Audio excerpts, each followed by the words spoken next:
여러분 6월 5일이 무슨 날인지 혹시 아십니까? 대답을 안 하십니까? 전혀 모르십니까? 6월 5일은 세계 환경의 날입니다. 1972년 6월에 스웨덴의 스톡홀름에서 열린 UN 인간 환경 회의에서 결의하고 그해 UN 총회에서 채택된 날입니다. 우리나라도 1996년부터 6월 5일을 법정 기념일인 환경의 날로 제정했습니다. 이듬해인 1997년에는 서울에서 UN 환경계획이 주최하는 세계 환경의 날 행사를 개최하기도 했습니다. 그래서 우리나라 교회는 매년 6월 첫 번째 주일을 환경선교 주일로 지킵니다. 다만 우리 감리교회는 이미 6월 첫 번째 주일을 평신도 주일로 정했기 때문에 6월 두 번째 주일을 환경선교 주일로 지킵니다. 올해 환경선교 주일은 코로나19 때문에 더 큰 의미를 지니게 되었습니다. 세계은행이 지난 8일에 올해 세계 경제 성장률을 마이너스 5.2%로 전망했습니다. 이 같은 전망치는 세계 경제가 제2차 세계대전 이후 최악의 불황이 될 것이라는 예측에서 나왔습니다. 세계은행은 왜 이런 전망을 하게 되었을까요? 바로 코로나19의 확산 때문입니다.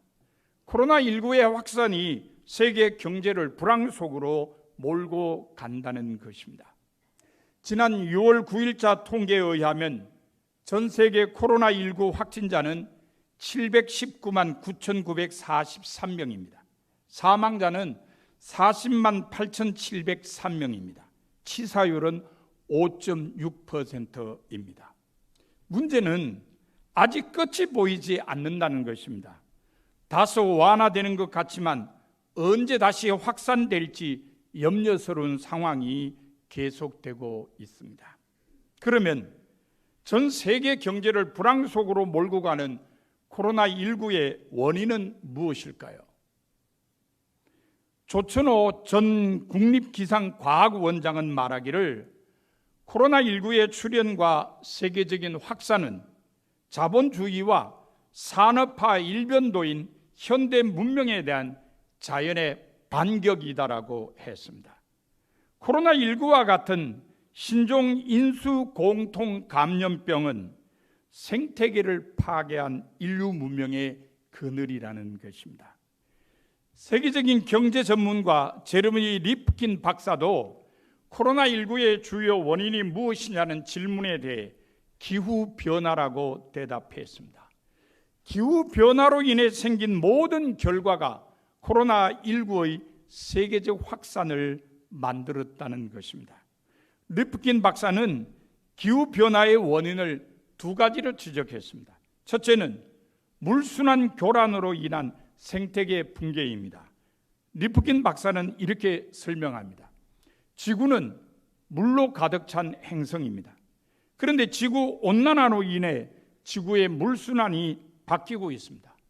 지구가 1도씩 뜨거워질 때마다 대기는 7%씩 더 많은 강수량을 빨아들입니다. 열은 구름이 지표에서 강수를 더 빨리 취하도록 몰아칩니다.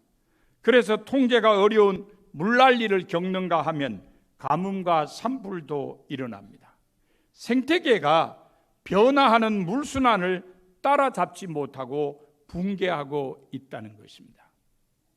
리프킨 박사가 지적하는 기후변화의 두 번째 원인은 인간이 지구에 남은 마지막 야생의 틀을 침범하기 때문입니다. 리프킨 박사는 이렇게 설명합니다. 1900년만 해도 인간이 사는 땅은 지구 육지의 14% 정도였습니다. 그러나 지금은 거의 77%를 사용하고 있습니다. 인간은 야생을 개발해서 단일 경작지로 사용하고 숲을 밀어버리고 소를 키워서 소고기를 생산합니다. 이것도 기후변화를 유발한다는 것입니다. 리프킨 박사는 이러한 기후변화로 인해 야생 생명체들이 이주를 시작하면서 인간에게 각종 전염병이 발생하게 되었다고 주장합니다. 리프킨 박사의 주장은 이렇습니다.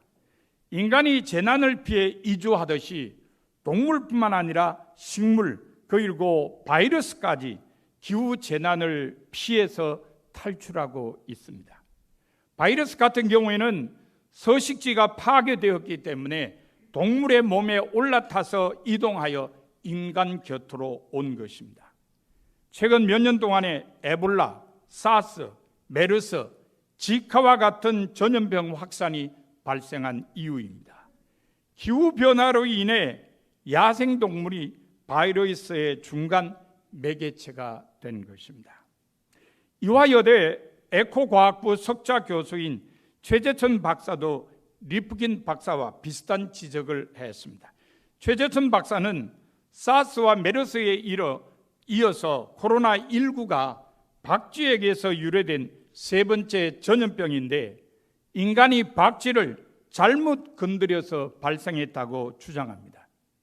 최재천 박사의 주장은 이렇습니다. 우리나라는 처마를 없애서 이제는 박쥐가 숲에만 있습니다. 그러나 일본만 가도 웬만한 소도시의 강둑에서 저녁에 박쥐를 볼 수 있습니다. 베트남의 야외 식당에서도 흔히 볼 수 있습니다. 하지만 그렇게 날아다닌다고 해서 박쥐가 인간에게 바이러스를 뿌릴 확률은 극히 낮습니다. 박쥐가 훨씬 자주 만나는 어떤 동물에게 옮겼고 그 동물이 인간을 자주 만나는 바람에 제2, 제3의 숙주를 통해 바이러스가 인간에게 온 것입니다. 박쥐가 모여 사는 동굴은 보통 사람이 찾기 힘든 곳입니다. 탐험대들이나 가야 발견할 수 있는 곳입니다. 그런데 세계적인 거대 가구 산업들이 숲에 투자해 벌목해서 박쥐들이 사는 동굴 앞까지 길을 내고 들쑤시니까 서식지를 잃어버린 박쥐는 이동하게 되었고 그 과정에서 바이러스가 동물의 몸을 거쳐 인간에게 온 것입니다. 그래서 최재천 박사는 인간이 박쥐를 잘못 건드려서 사스와 메르스에 이어 코로나19가 발생했다고 주장합니다. 코로나19와 관련하여 우리가 눈여겨보아야 할 통계 자료가 있습니다. 바로 대기 오염이 코로나19 감염자의 사망률을 높인다는 것입니다. 미국 하버드 대학교 보건대학원 연구진은 지난 5일 의학 분야 사전 출판 온라인 논문집 매더 아카디아 아카이드에 발표한 논문에서 장기간 대기 오염이 심했던 지역의 코로나19 감염자 사망률이 다른 지역보다 훨씬 높다는 분석 결과를 발표했습니다. 실제로 코로나19 감염자의 사망률이 높은 이탈리아에서는 대기 오염과 코로나19 감염자의 사망률 상관성이 뚜렷이 나타납니다. 이탈리아 북부의 롬바르디아와 에밀리아 로마냐 지역은 코로나19 감염자 사망률이 12%로 세계 최고 수준입니다. 이탈리아 나머지 지역 코로나19 감염자의 사망률이 평균 4.5%니까 거의 3배에 이릅니다. 같은 나라인데도 이런 큰 차이가 나타납니다. 그 이유가 무엇일까요? 그 이유는 그 지역이 유럽에서 대기 오염이 가장 심한 곳이기 때문이라는 것이 학자들의 대답입니다.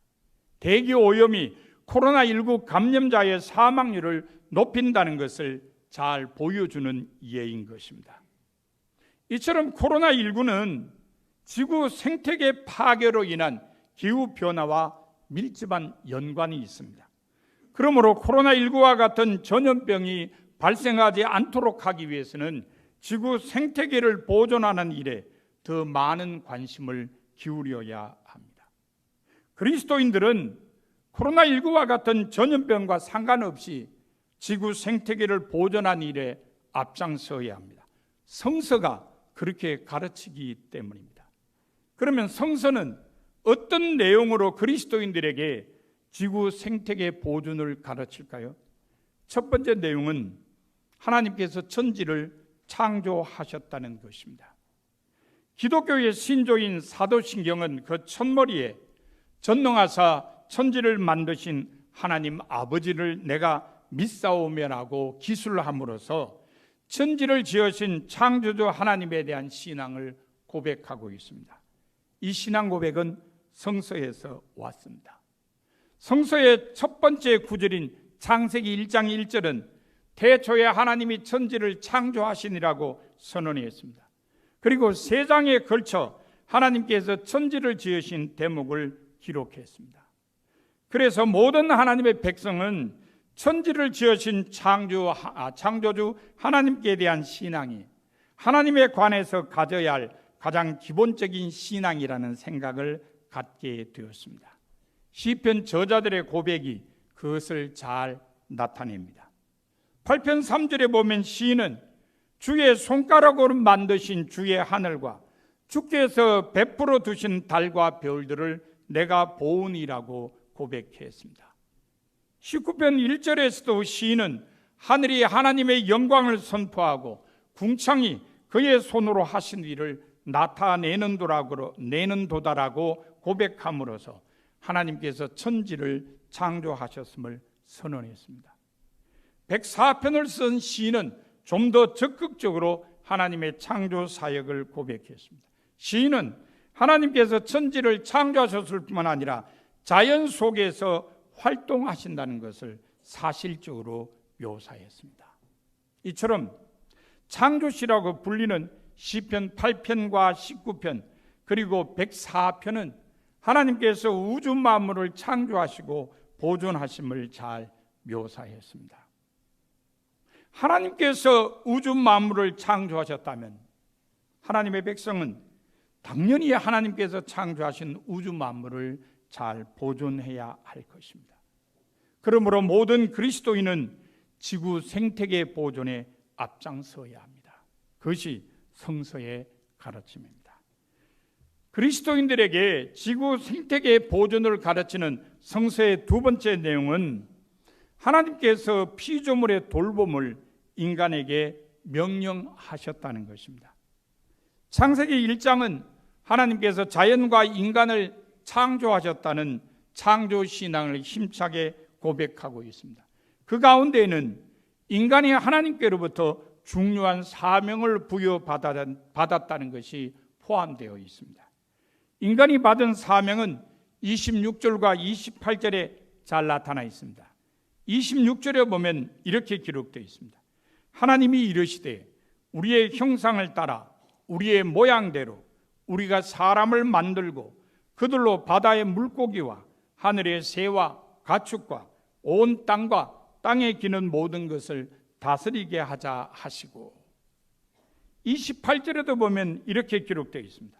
하나님이 그들에게 복을 주시며 하나님이 그들에게 이르시되 생육하고 번성하여 땅에 충만하라. 땅을 정복하라.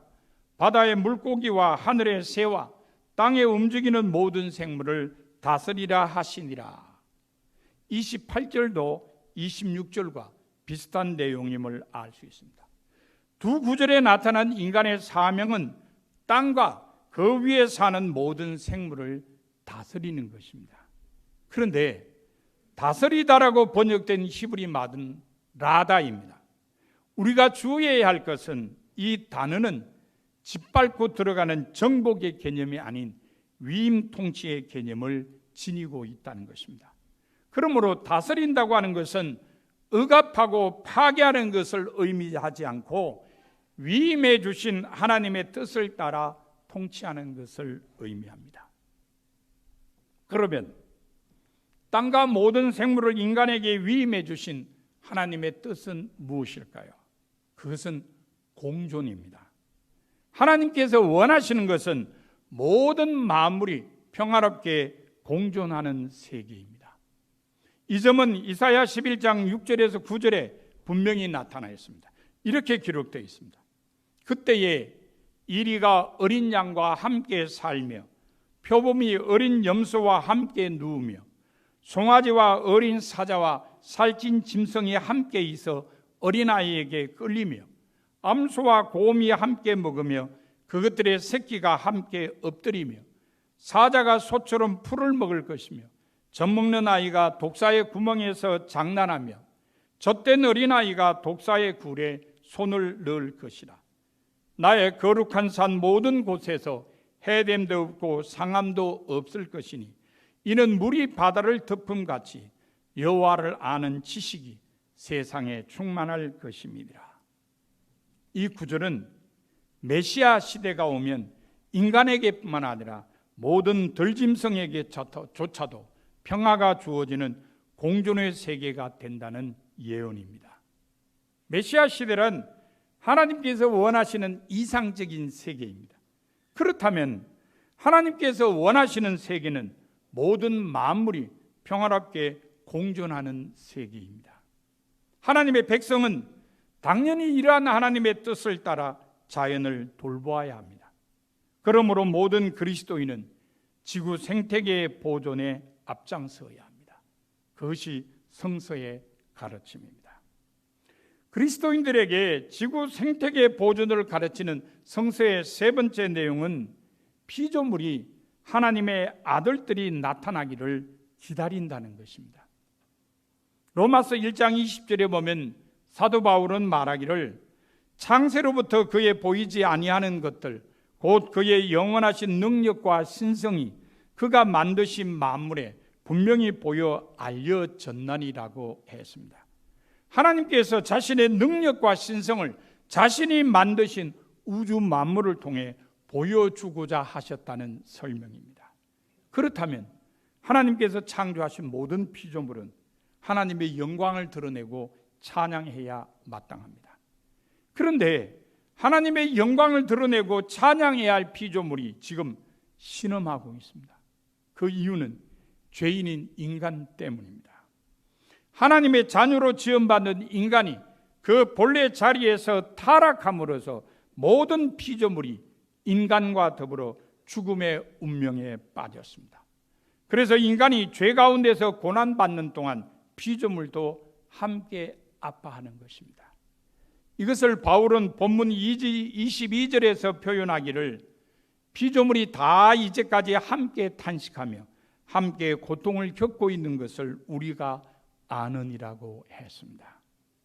그러므로 피조물의 아픔을 치유하기 위해서는 새롭게 변화된 인간이 나타나야 합니다.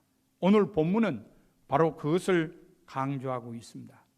본문 19절에 보면 바울은 말하기를 피조물이 고대하는 바는 하나님의 아들들이 나타나는 것이니라고 했습니다. 피조물은 하나님의 아들들이 나타나기를 기다린다는 말입니다. 하나님의 아들들은 누구를 지칭할까요? 한일 장신대 교수인 차정식 박사는 로마서 주석에서 이렇게 설명했습니다. 하나님의 아들들은 그리스도의 본을 따라 하나님을 아바 아버지라고 부를 수 있게 된 그리스도인들을 가리킨다. 그러면 왜 피조물은 하나님의 아들들인 그리스도인들을 기다릴까요? 차정식 박사는 그 이유에 대해 인간의 타락이 모든 피조물의 퇴락을 초대했듯이 인간의 구원, 특히 그 구원의 완성은 모든 피조물의 회복을 지향하기 때문이라고 했습니다. 그래서 바울도 21절에서 말하기를 그 바라는 것은 피조물도 썩어짐의 종노릇한 데서 해방되어 하나님의 자녀들의 영광의 자유에 이르는 것이니라고 했습니다. 죽음이 인간의 최후가 될 수 없는 것처럼 모든 피조물에도 그렇습니다. 피조물도 죽음의 허물로부터 해방되어 하나님의 영광을 드러내는 질서로 변화될 날을 기다리고 있습니다. 그날은 바로 하나님의 자녀들이 죽음에서 해방되어 하나님과 더불어 사는 영광의 자유에 이르는 날이 될 것입니다. 이처럼 타락과 죽음에서뿐만 아니라 구원과 영광에서도 인간과 자연은 철저히 운명 공동체입니다. 하나님의 백성은 당연히 이러한 하나님의 뜻을 받아들여야 합니다. 눈과 귀는 탄식하며 고통받는 피조물을 보며 피조물의 신음소리를 들어야 합니다. 그러므로 모든 그리스도인은 피조물의 기다림을 생각하며 지구 생태계 보존에 앞장서야 합니다. 그것이 성서의 가르침입니다. 사랑하는 성도 여러분, 성서는 여러분에게 지구 생태계 보존에 앞장서라고 촉구합니다. 그 이유는 하나님께서 천지를 창조하셨고 하나님께서 여러분에게 피조물의 돌봄을 명령하셨으며 피조물이 하나님의 아들들이 나타나기를 기다리기 때문입니다. 여러분 모두 성서의 가르침을 따라 지구 생태계의 보존에 앞장서는 성도가 다 되시기를 바랍니다.